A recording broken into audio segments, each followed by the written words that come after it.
les decía yo, que vamos a ir viendo durante el semestre. Inevitablemente, invariablemente, lo primero que tenemos que hacer es estar todos en la misma línea de pues, cosas tan elementales que deberían de saber como lo que es el hardware y la clasificación general, que de alguna manera los que saben de esto pues, han realizado, ¿no? Entonces, vamos a ir viendo cosas elementales que ya deberían de saber la mayoría. Vamos a ir también comentando cuestiones pues, de mercado del día de hoy que se da en cada uno de esos dispositivos o componentes y vamos a ir de alguna manera estableciendo la línea para de ahí partir, ¿sale? Entonces voy a compartir ahorita una presentación donde vamos a ir trabajando. Vamos a ir explicando. Me dice si ya la ven, por favor. Sí, ya se ve, profe. Sí, profe, ya se ve. Perfecto. Bueno, empiezo, nos vamos despacio, vamos comentando. Me gustaría que todos participen. Es un tema interesante y vamos ahí de alguna manera resolviendo las dudas, ¿sale? Bueno, entonces les decía yo, a nivel mundial pues, existe una clasificación de estos dispositivos tangentes o físicos que es el hardware. Como todos sabemos, la parte física o tangible, lo que se puede tocar en un sistema de cómputo, pues es todo aquello que se le denomina, como hardware, ¿no? Dentro de esos dispositivos hay una clasificación que la mayoría de los informáticos o de la gente de sistemas maneja, y que es la que vamos a ir por aquí desmenuzando y analizando. De entrada, pues bueno, todos conocemos los diferentes tipos de dispositivos de almacenamiento que hay. Sabemos que el dispositivo de almacenamiento es todo aquel dispositivo que nos permite guardar de manera permanente, inclusive a veces temporal, cierta información en ese dispositivo o en ese medio para después, pues bueno, utilizarla.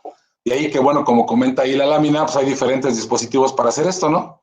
Desde los famosos discos duros en sus diferentes tipos, discos ópticos o compactos, hasta las famosas memorias, ¿no?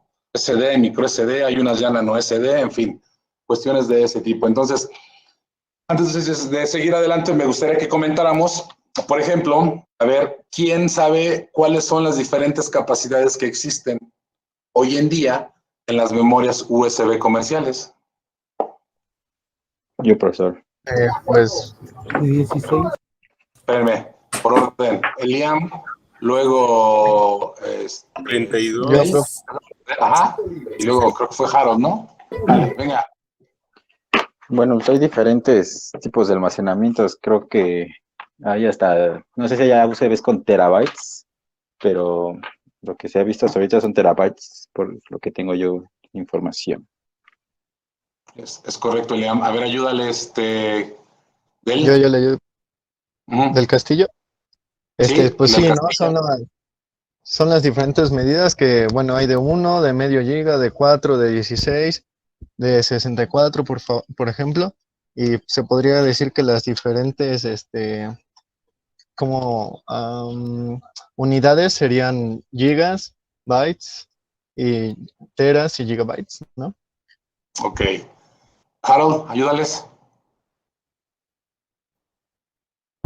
Sí, bueno, yo conozco que ya hay hasta 2 terabytes.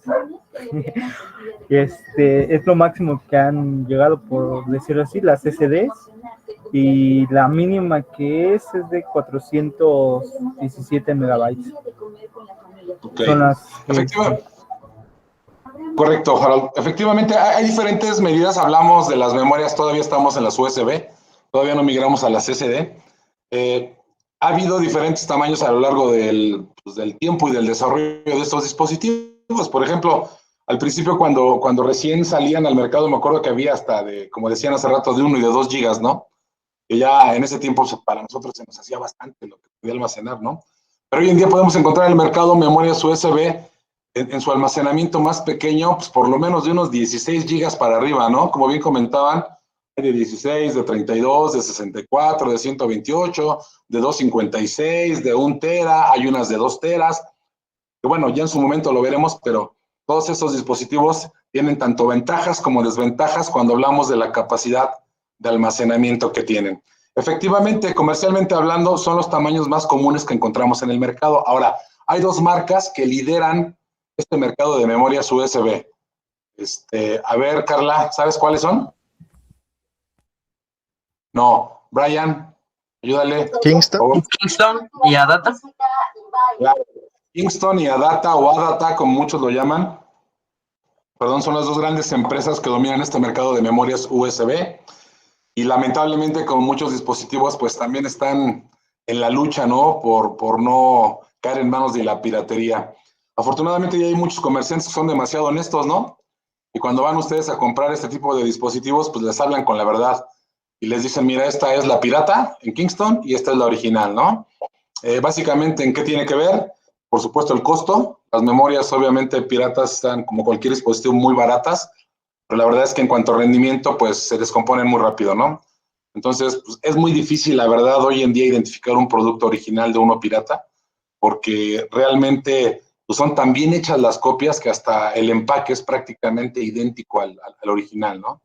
Entonces, ¿qué sucedía? Que de repente uno iba al mercado a comprar este tipo de dispositivos y te hacía muy barato, ¿no? Memorias en ese tiempo de 256 o más, te las daban en 80, 90 pesos, 100 pesos, ya muy cara, ¿no? Y decías, wow, cuando en otro lado a lo mejor las encontrabas pues de 500 pesos para arriba, ¿no? Si bien te iba. Entonces, ese es un problema al que se han enfrentado, pero bueno, poco a poco han ido tratando de minimizar este tema, ¿cómo? Pues haciendo ellos más competitivo y el alcance de la gente estos dispositivos. Hoy en día ya podemos encontrar dispositivos originales, hablando de memorias USB, pues en precios más accesibles, ¿no? Que oscilan entre los 150, 200 pesos, 500, dependiendo de la capacidad. Pero bien, resumiendo, un dispositivo de almacenamiento en esta clasificación son las memorias USB. Hay de 16, 32, 64, 128, 256, 512, de 1 giga, de 1 tera, de 2 teras, y hay dos empresas que se pelean en el mercado, que es Kingston y Adata, ¿ok? O Adata. ¿Hasta ahí vamos bien? Sí, profesor. Sí, profe. Ok. Sí, profe. Otro dispositivo súper utilizado en todo este tipo del hardware, pues evidentemente son los discos duros, ¿no? Igual que en el caso de las memorias USB, es un dispositivo que nos permite almacenar aquí de manera permanente la información en nuestra computadora, en nuestro laptop, inclusive ya hay dispositivos que utilizamos como son cámaras de video que graban directamente un disco duro dentro de la cámara y muchas otras cosas, ¿no? Hay grabadores y reproductores de Blu-ray también que ya son capaces de almacenar en discos duros internos que contienen. Hoy en día también existen pues, básicamente dos tipos importantes de discos duros para almacenar, que son los famosos discos mecánicos, que son los discos que ustedes tienen en la mayoría de sus equipos de cómputo, y los discos duros de estado sólido, ¿sale? ¿Alguien me podría decir cuál es la diferencia entre uno y otro? Una vez yo vi un video, porque bueno, vi un video donde decía que el disco duro de estado sólido era para que encendiera tu PC más rápido. Y Bueno, más o menos por eso. Es correcto. ¿Quién más? A ver. Yo tenía entendido que en parte uno era... De la computadora. A ver, espérame, Liam, aguántame, Jonathan. Vas, Kevin, órale. Según yo, uno te los guarda y eso es, por la velocidad es más rápido y el mecánico es más susceptible a que te falle. En uno te los guarda por partes, creo que es el HDD que te los guarda por partes y el S... No, creo que no está bien, perdón. Ok, bueno, lo vamos aclarando. A ver, Jonathan, ¿querías participar? Yo, profesor. A ver, aguanta, a ver si Jonathan confirma. ¿Sí, Jonathan? Pues decía que el disco sólido era el que mejoraba también el rendimiento de la computadora para que no se trabara cuando tuvieras un montón de programas abiertos. Ok. De hecho, para eso se usa. Échale, Liam. Complementalo. Ok, una diferencia principal es con la velocidad que transfiere los datos.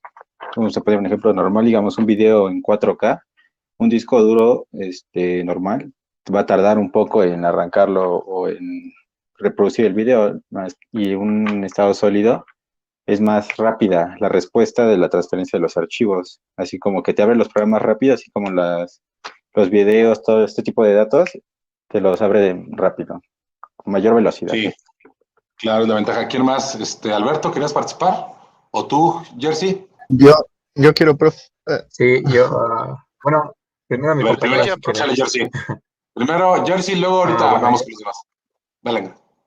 Bueno, yo tenía otra que era que físicamente lo que vendría a ser, uno funciona por componentes físicos, o sea que funciona mecánicamente hablando a la hora de utilizarlo y compartir los datos entre el almacenamiento y la computadora o el sistema, y el otro, o el SSD, funciona por parte de microchips, lo cual hace que a la hora de compartir datos o a la hora de transferir datos que tal vez no sean tan pesados o que sean relativamente pues fáciles de pasar, como pueden ser el sistema o cosas simples de que se utilizan al día a día como Word o programas no tan pesados, pues hace un funcionamiento más rápido.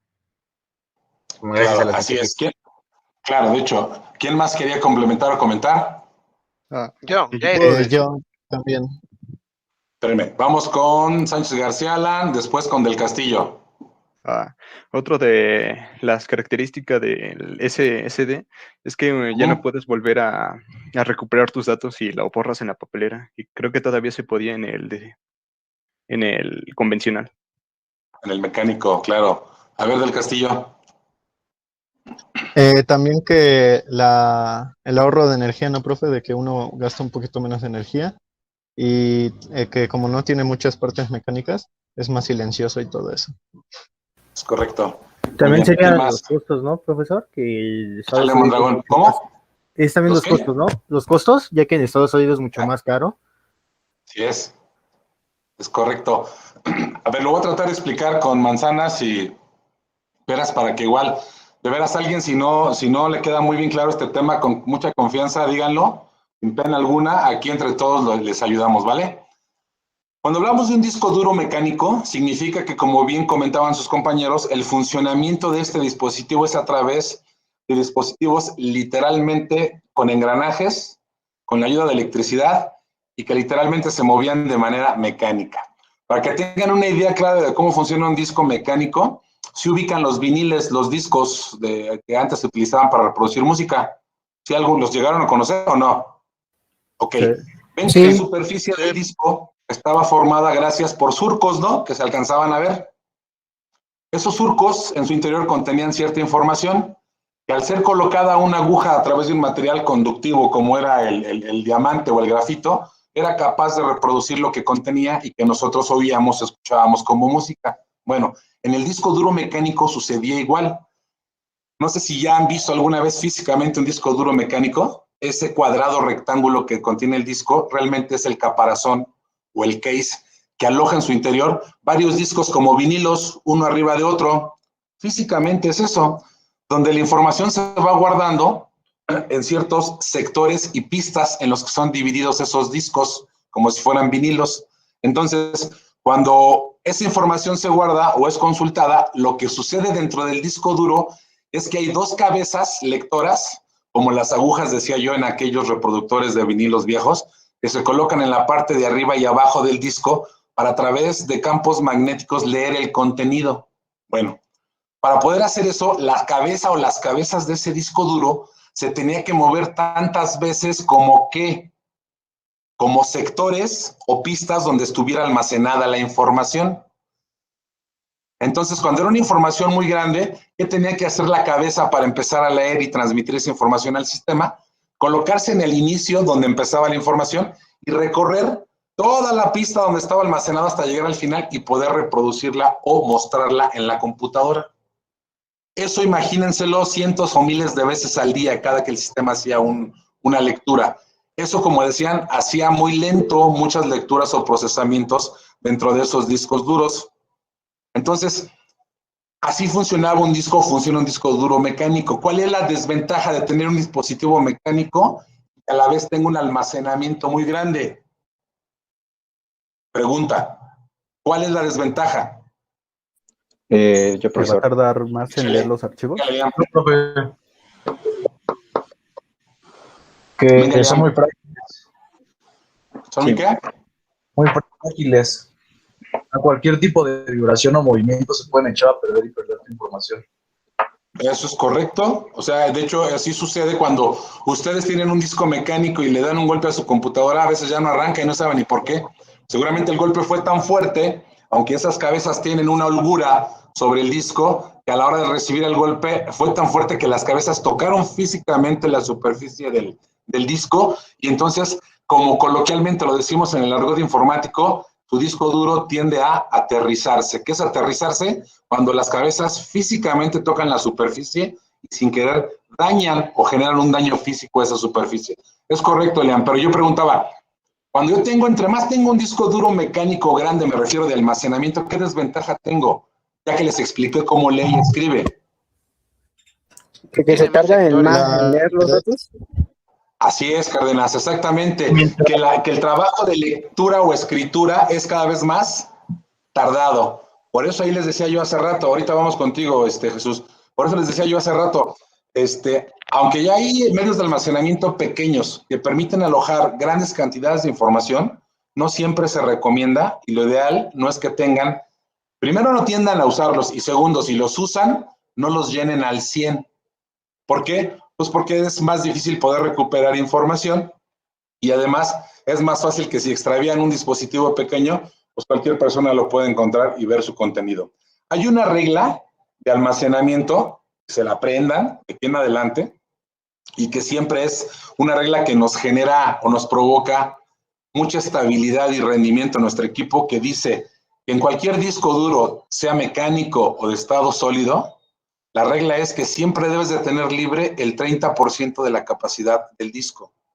¿Qué significa? Que de cada 100 gigas que tengan, ¿cuántos deben de tener libres? 70. 30. Ah, no, 30. 30, claro. Entonces, ¿Libres? y así sucesivamente, 30. Entonces, por ejemplo, en un disco duro ahorita que la mayoría de los proveedores ofrecen al mercado, que normalmente para hacer atractiva la compra del equipo y luego nos vamos por eso, les dan discos de 1 tera, ¿cuánto deberían de tener de espacio libre para que no tenga problemas su equipo? 300. 300 gigas. ¿Por qué? Porque en el disco duro se realiza una actividad que se le llama swapeo o swap. ¿Alguien sabe lo que es el swap o el swapeo en un disco duro? Bueno, en una computadora, no en el disco duro. ¿No? Es cuando se borra información y se rellena de nuevo con nueva información, de que se tiene que estar leyendo desde el inicio. Más o menos, Jesús. ¿Quién más? Bueno, el swapeo básicamente lo que tiene que ver o lo que significa es que en un disco duro se tiene que reservar cierto espacio físico para que el sistema operativo y los programas asociados al sistema operativo hagan su trabajo. ¿Qué es ese trabajo? ¿Cómo funciona una computadora? Tenemos un disco duro, tenemos un procesador y tenemos la memoria. ¿Están de acuerdo? Estos son los 3 componentes elementales de cualquier computadora. Disco duro, procesador y memoria. El swapeo se da cuando la computadora empieza a intercambiar información. Primero, cuando la computadora la recibe, la almacena de manera temporal. ¿En dónde? ¿En el RAM? ¿En el ROM? En la memoria RAM. Gracias, del Castillo. Esa información inmediatamente es pasada ¿a dónde? Al procesador. Gracias, al procesador, para ver hacia dónde se va a canalizar para que, como su nombre lo dice, se empiece a procesar y finalmente el resultado de ese procesamiento se genera o se almacena ¿dónde? En un disco duro o en algún dispositivo de salida. Al intercambio de información entre la memoria RAM, el procesador y el disco duro se le conoce como swapeo. Bueno, para poder hacer ese intercambio de información lo más rápido posible, lo más limpio posible, me refiero a que la información no sufra ninguna alteración, siempre debemos de garantizar que nuestro disco duro debe de tener libre por lo menos el 30% de espacio para que el swapeo del equipo de cómputo se haga de manera adecuada. De ahí, por ejemplo, que donde se ve mucho este tema por llenado literalmente del almacenamiento es en los dispositivos móviles, ¿no? Muchos de ustedes de repente empiezan a notar que su teléfono se calienta, que hace cosas raras o que ya no hace cosas, pero luego ni se dan cuenta que ya lo tienen al full del espacio, ¿no? Y lo tienen casi lleno. Pues créanme que se aplican esta regla y empiezan a depurar tanto meme que reciben en WhatsApp o tantos mensajes ahí que luego nada más es pura basura o publicidad, y le dejan el 30% también a su teléfono celular libre, el teléfono va a funcionar de manera correcta, ¿no? Entonces, así es como de alguna manera se hace el intercambio de información en cualquier dispositivo. Bueno, a excepción de los iPhone, ¿no? Porque luego Mac provoca lentitudes a propósito, ¿no? Para provocar o empujar a sus clientes a que crean que ya no sirve su iPhone y tengan que comprar el modelo nuevo, ¿no? Esa es una leyenda urbana que más que leyenda, pues es cierto, ¿no? Y después en la India en algún momento los demandaron y pues resultó que sí, que los alentaban según ellos por seguridad. Pero bueno, entonces, así funciona un disco mecánico, como decía yo, como los vinilos y los reproductores de discos de ese tiempo, a través de la lectura de cabezas por ondas electromagnéticas, arriba y abajo. Obviamente, entre más grande sea la capacidad del disco, más lento es el procesamiento de ese disco, y eso de alguna manera alentaba los procesos de nuestros equipos de cómputo. Pero después a alguien se le ocurrió, como bien comentaban, generar discos duros que en lugar de trabajar de manera mecánica, como bien dijeron, trabajaran a partir de almacenar información dentro de chips o circuitos integrados. Eso lo que provocó, o la ventaja que tuvo es eso, que la velocidad de transferencia de los datos entre el disco, la memoria y el procesador fuera, pues no rápida, rapidísima. El problema, como ya comentaron, es que muchas veces cuando ustedes borran un dato de su disco duro de estado sólido, es muy difícil rescatarlo. Otro, que al ser una tecnología relativamente nueva, pues la hace demasiado cara. Y otro es que precisamente, sí, venga del Castillo. Perdón, profe, ¿a qué se debe eso de que no lo puedas recuperar el archivo, que sea muy difícil? Porque el almacenamiento no se hace de manera física como se hacía en los discos mecánicos, se hace de manera lógica en unas particiones que se van creando. Entonces, no estoy diciendo que no se pueda, sí se puede, pero se necesitan herramientas muy especializadas. Por ejemplo, ¿sí conocen el Centro de Inteligencia Cibernética de la Policía Federal? ¿O han oído hablar de ella? ¿O la Policía Cibernética que le llaman? Esos cuates, esas organizaciones, tienen software especializado que las grandes empresas solo le venden a los gobiernos o a las organizaciones que procuran o prevén la justicia. Ahí sí se puede, pero hablando de manera coloquial entre nosotros como usuarios finales, es muy complicado porque de entrada no tenemos el software. Y segundo, todo el software que existe en el mercado, te repito, va y busca sobre pistas o sectores de organización del disco duro como si fuese un disco duro mecánico. Pero lamentablemente no es un mecánico. Se organiza a través de localidades lógicas dentro del mismo disco. Entonces, generalmente esos sectores, por llamarlos de alguna manera que no es lo adecuado, que están en el disco duro de estado sólido, cuando tú apagas tu disco, no es que se borren o se pierdan, pero ya están reservadas para los programas que se ejecutan o que requieren ejecutarse de manera inicial dentro de tu sistema de la computadora. Específicamente hablando, sistema operativo, las herramientas o utilerías como son Office, Word, PowerPoint, Excel, todo lo que tú quieras, pero difícilmente se logra tener un almacenamiento adicional a ese. Entonces, es muy difícil, es por la forma en que están diseñados. Por lo mismo, decía yo, es muy caro y por lo mismo, para no romper ese esquema de que son discos duros tan rápidos, las capacidades de los discos duros de estado sólido están limitados a cierto número de capacidad. Ahorita, ¿cuál es la capacidad mínima y máxima comercialmente hablando que conozcan de discos de estado sólido? Lo básico es 125 gigas. 128. 128 y son de terabytes máximo. Ajá, llegan máximo al terabyte, pero lo ideal, decían los expertos, que para que tú tengas un rendimiento óptimo en tu equipo, máximo tengas un disco duro de estado sólido de 256, para no pegarle al rendimiento. Hoy en día lo que están haciendo los grandes fabricantes, y si son, me imagino que sí, muy curiosos, cuando ven ya, o van al Walmart o al Sam's, o cuestiones así, sobre todo los laptops, los equipos laptop, traen 2 discos, les ofrecen. Sí, uno de estado sólido y uno de los normales, ¿no? Mecánico, sí, espérame. ¿Quién me preguntó ahorita en el chat? Fui yo, profe. Venga, échale. Pregunta. Es que una vez cuando vi una placa madre, tenía una pila, según investigué, es para que no se borren los datos de las memorias. Ok, te platico. Ajá, exacto. Todas las computadoras, laptops o de escritorio, tienen en la placa madre al centro una pila tipo reloj o de botón. Esa pila lo que hace es que permite mantener o guardar la memoria de algunos datos, básicamente, como decían hace rato, del BIOS, y que tiene que ver directamente con la fecha o el reloj que controla tu computadora. Cuando tú desconectas el equipo de la electricidad, de tu computadora o la apagas, la mayoría de los componentes ya no reciben ninguna cantidad de electricidad. Sin embargo, esta pila mantiene siempre electrificado a la memoria ROM donde se almacena el BIOS, y es por eso que tú cuando le enciendes al siguiente día, la computadora sabe qué día, qué hora y qué fecha es, porque siempre mantuvo la electricidad y mantuvo la fuente alimentando a esa placa madre para que subiera esos datos o supiera esos datos básicos, ¿no? No aplica para los discos duros de estado sólido porque se necesitaría una pila mucho más grande y solamente permite, repito, como bien decían, guardar los datos del BIOS. ¿Saben qué es el BIOS? Eso que permite que cargue la imagen de la computadora, ¿no? A ver, es un programa para que funcione correctamente la placa madre y todo esté bien organizado y una actualización que llegue para que funcione bien la placa madre con todos los componentes, según tengo entendido. Prácticamente es el sistema de arranque de la computadora, ¿no? Es correcto, Jesús. ¿Y qué significa BIOS, chicos? Basic Input Output System. Por ahí lo dijeron. Sistema básico de entrada y salida. Así es, en inglés.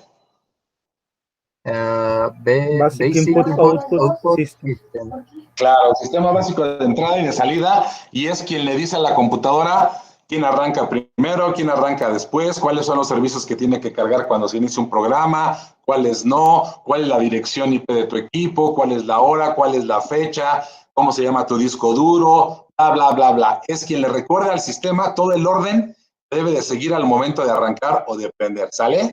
Entonces, échale, Gael.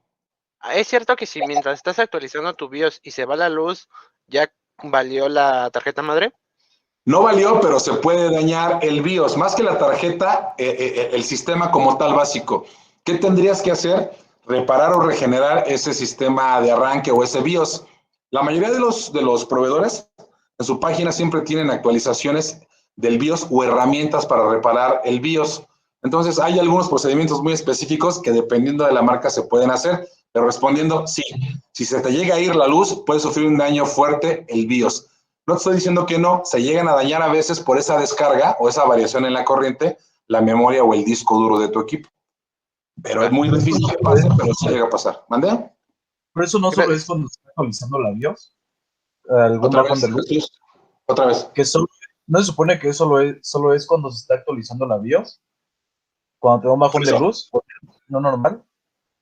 Sí, o sea, lo que me preguntó Gael es, mientras tú estás actualizando el BIOS y si hay una variación en la luz, ahí sí se puede dañar, exacto. En esos casos se puede dañar, Jesús. ¿Quién más? Ok, bueno. Entonces, decíamos, esas pilas que vio el compañero en la placa madre sirven para que el BIOS siempre esté activo, atento y sepa qué pasa en la máquina y decirle quién arranca primero, quién arranca después, recordar la fecha, la hora y demás. Por eso, en algunos equipos, sobre todo equipos ya muy viejitos, sucede mucho, por ejemplo, en las dependencias del gobierno, que a veces lamentablemente no tienen un plan de mantenimiento y de renovación de tecnología periódico.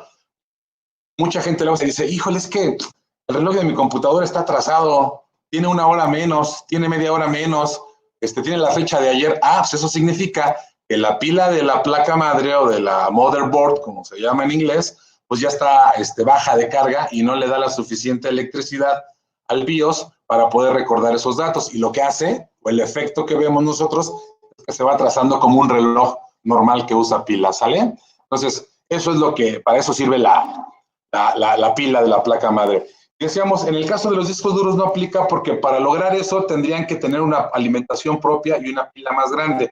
Habría que rediseñar la tarjeta madre. Hay estándares a nivel internacional para la fabricación de todos los componentes de una computadora. La placa madre no es la excepción. Entonces, ahorita nada más lo que hicieron para acelerar los equipos fue, como decían, meter un disco duro de estado sólido y un disco duro mecánico, ¿no? ¿Y qué hacen realmente? Pues que toda la instalación de la paquetería, del sistema operativo, del Office, del Adobe, de todo lo que ocupen, por default siempre se instala en la partición principal. Esa partición principal dentro de un equipo de cómputo siempre está bautizado con la letra C. Y los discos adicionales se bautizan de manera consecutiva, D, E, F, G, sucesivamente. Entonces, el de estado sólido casi siempre está bautizado con el nombre o la letra C, para que cuando nosotros instalemos, inclusive el sistema operativo, vaya y se aloje en ese disco duro de estado sólido. Y todo el trabajo, los datos que hagamos, inclusive en el sistema operativo, quien tenga Windows 10 en sus computadoras, ustedes entran a la opción de configuración y almacenamiento, ustedes les pueden decir, ya que hayan instalado sistema operativo y paquetería, ustedes le pueden decir al Windows 10 dónde quieren guardar o dónde quieren que se alojen o se guarden los archivos de trabajo de las aplicaciones. ¿A qué me refiero? Yo puedo tener instalado Office en el disco duro de estado sólido llamado C, pero todos los documentos que yo vaya generando y demás se guardan en el disco duro mecánico denominado a lo mejor D. Eso se los permite hacer Windows, por ejemplo, ¿no? Y eso le permite al equipo de cómputo tener un equilibrio, pues, si no perfecto, casi perfecto, que nosotros al final lo vemos en el rendimiento y en la velocidad del equipo. Por ejemplo, yo, su servidor, tengo una laptop Ryzen, una AMD Ryzen 5 con 12 en RAM y tiene un disco duro de estado sólido de 128 y un mecánico de 1 GB. Y la verdad, arranca impresionantemente rápido, ¿no? Porque el sistema operativo y la paquetería la carga de entrada en el disco duro de estado sólido y los 12 GB de memoria le ayudan a esa carga y en cuestión de segundos yo ya estoy en Windows, ¿no? Cuando en un equipo tradicional con un disco duro mecánico, pues hasta ves qué servicios levanta y te va diciendo ahí que ya cargó no sé qué, y pues para los tiempos que hoy en día vivimos, pues la verdad es que ya se torna un tanto lento. Entonces, resumiendo, ¿quedó claro? Hay en el mercado dos tipos de discos duros, mecánicos, estado sólido. La diferencia es que uno trabaja de manera tradicional mecánica, con lecturas de cabezas a los sectores y pistas del disco, y el otro, el almacenamiento, trabaja a partir del almacenamiento en circuitos integrados. Es difícil recuperar porque decíamos, para que este disco duro guarde la información, se requeriría de una pila interna, que lamentablemente todavía no está diseñada para las computadoras, pero que funcionaría igual a la pila que en su momento el compañero vio y que decíamos sirve para mantener al día el BIOS, que es el programa básico de entrada y salida en cualquier computadora. ¿Queda claro? Sí, profe. Profesor, una pregunta. Sí, Kevin. ¿Es cierto que, cómo se llama, que los discos duros están en el vacío para que tengan un óptimo funcionamiento? Mira, sí y no. O sea, cuando los fabrican realmente los hacen al vacío, pero más para que tengan un óptimo funcionamiento es para eliminar cualquier tipo de impureza que pudiera alojarse, en el caso de los mecánicos, en las pistas, ¿no? En el caso de los de estado sólido, pues que acuérdate que finalmente el mayor, pues el mayor elemento que le puede dañar a cualquier componente electrónico es el polvo. Entonces, lo que se pretende con ese sellado al vacío es dejarlo libre de cualquier impureza.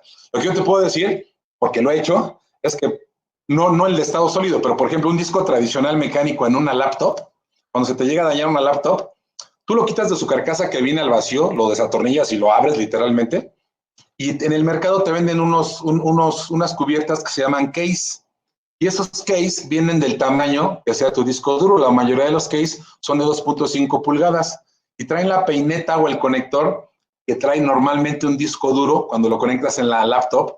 Y lo que haces es que literalmente sacas físicamente el disco duro de la lap, lo metes al case, lo cierras y te queda como un disco duro externo. Y ese disco ya tú lo conectas vía USB a tu otra computadora y lo reconoce como una unidad adicional, ¿sale? Como una unidad externa. Entonces, te digo, sí lo hacen por esa cuestión, pero no significa que si una vez abierto ya no funciona. No es cierto, sí funciona, ¿no? ¿Sale? ¿Sí estamos hasta ahí? ¿Bien? Gracias. Va, Kevin. Gal, ¿quieres comentar algo? ¿Usted qué opina de la tecnología de los discos duros de estado sólido M.2? Pues mira, finalmente toda la tecnología tiene una evolución. Toda la tecnología lo que pretende es ser cada vez más rápida, más eficiente. Y eficiente no me refiero a la velocidad, ¿no? Eficiente me refiero al consumo de energía, como decían hace rato, a que pueda interactuar de manera mejor con la mayoría de los programas. En fin, yo creo que más que decirte mi opinión, yo te diría, es natural que la tecnología vaya hacia allá igual como el Internet 2.0, ¿no? Que nosotros conocemos un Internet, pero pues hoy en día ya lo clasificaron la siguiente evolución como el Internet 2.0, igual en los discos duros, ¿no? Yo creo que es correcto, es adecuado. El único problema en esta evolución, Gael, es que al principio, como toda la cuestión tecnológica, es muy caro y difícilmente está a nuestro alcance. Lamentablemente hay que esperar un tiempo para poder tener acceso a ella, ¿no? Te pongo un ejemplo ahorita, los dispositivos que soportan las redes 5G, ¿no? El costo de un dispositivo para redes 5G oscila entre los 30,000 pesos aproximadamente, ¿no? Claro, un dispositivo de gama alta. Pero realmente yo te diría, bueno, primero es carísimo ahorita. Segundo, pues sí, ya lo están vendiendo, pero resulta que en México no tenemos red 5G, ¿no? Y como para que tengamos, pues va a pasar como que unos cuantos años, ¿no? Por ejemplo. Entonces, yo veo bien esa evolución. Yo creo que a mí me gustaría que por ejemplo, ya no existieran los discos duros de estado, mecánicos, ¿no? Y que todo fuera sólido, por ejemplo, ¿no? Imagínense, volaríamos, ¿no? Pero por alguna razón tecnológica no lo han hecho así. Me queda claro que todavía falta rediseñar algunos componentes del equipo para que tengamos en su totalidad operando un disco duro de estado sólido, en lugar de tener inclusive la combinación entre el mecánico y el del ¿sale? Pero pues veamos cómo responde, veamos cómo funciona. No todo lo que brille es oro, acuérdate.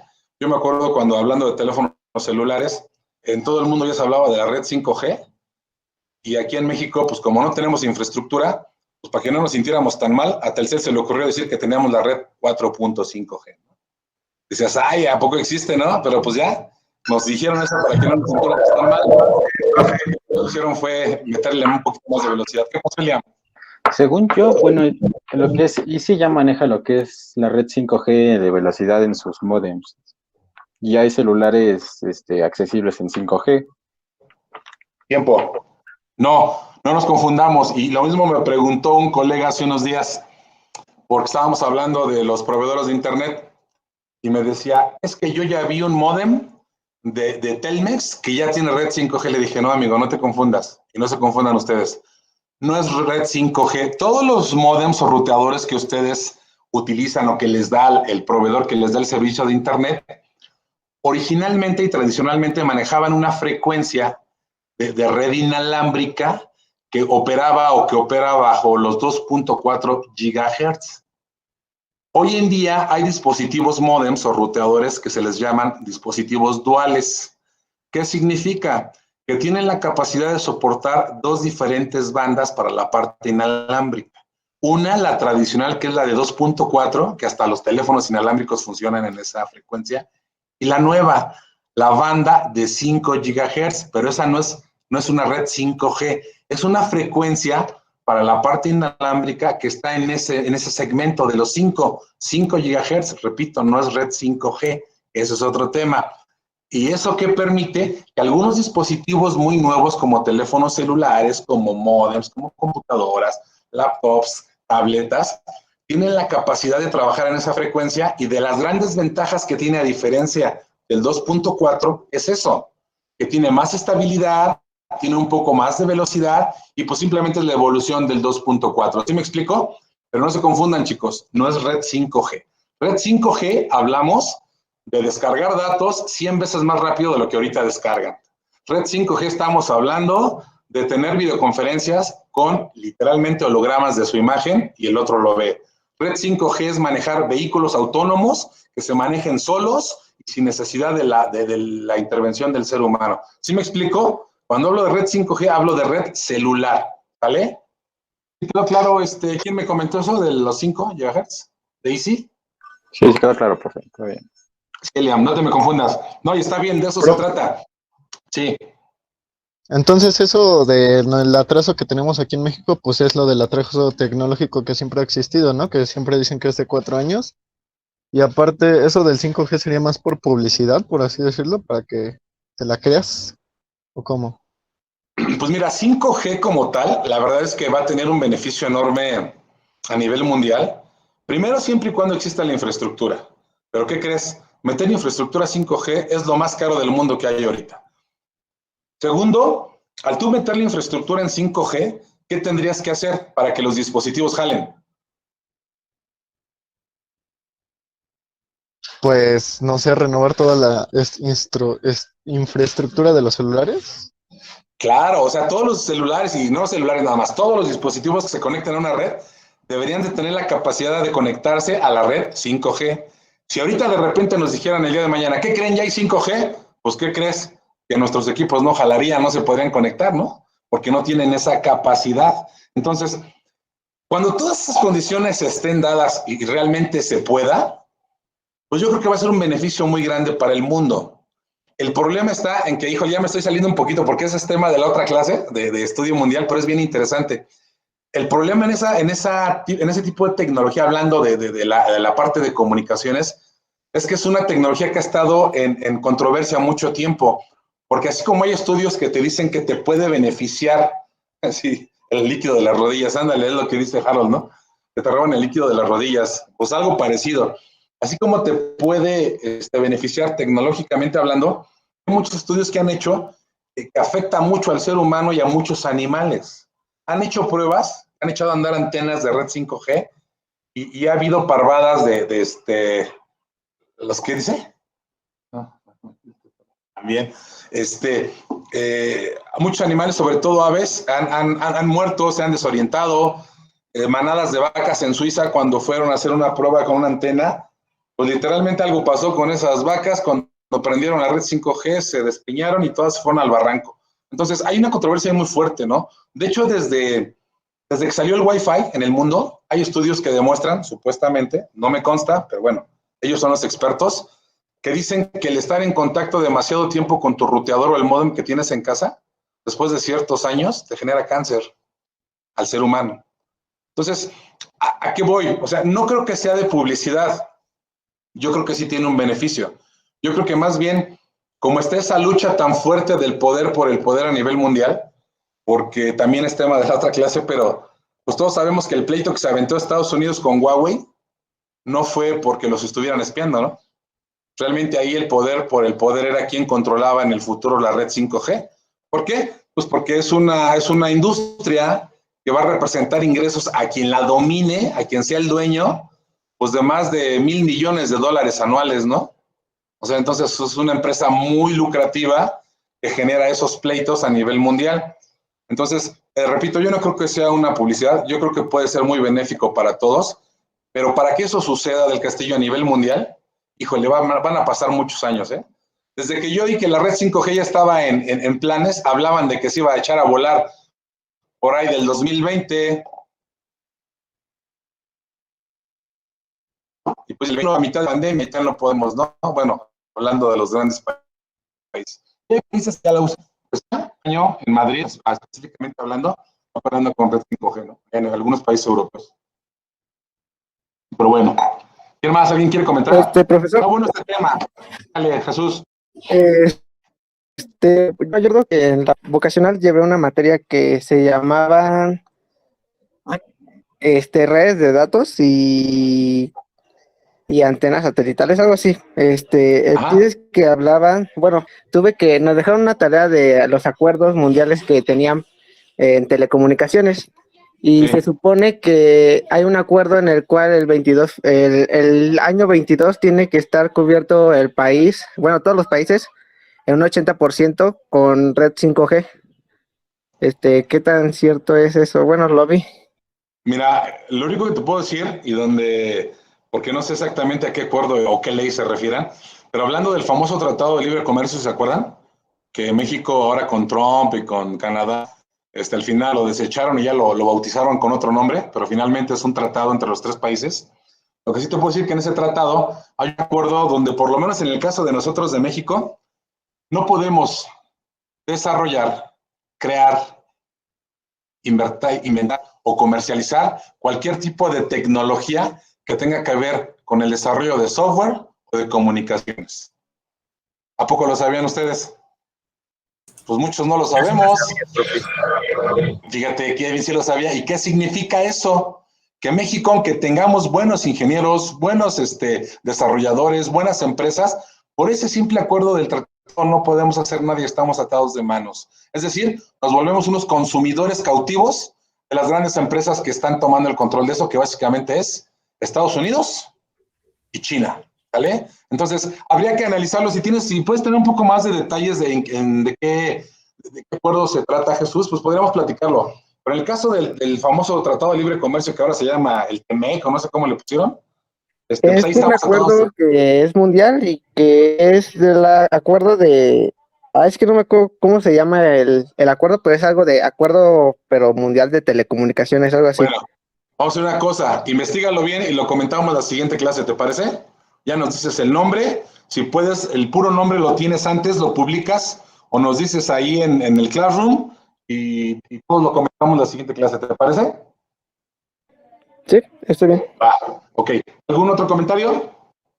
Ya para salir de los discos duros, ¿no? Y del líquido de las rodillas y de las pistolas para la temperatura y que nos van a volver loquitos y, como dice nuestra amiga Patricia Navidad, nos van a inyectar nanochips, ¿no? Para controlarnos y bueno, ¿qué les digo? ¿Sale? Bueno, jóvenes, hoy nada más tenemos 1 hora, ¿no? Sí, profesor, solo 1 hora. Perfecto. Pues creo que fue una buena clase. Hasta aquí le vamos a parar. Nos vemos el martes, ¿vale? Hasta el martes, pero hasta luego. Cuídense mucho.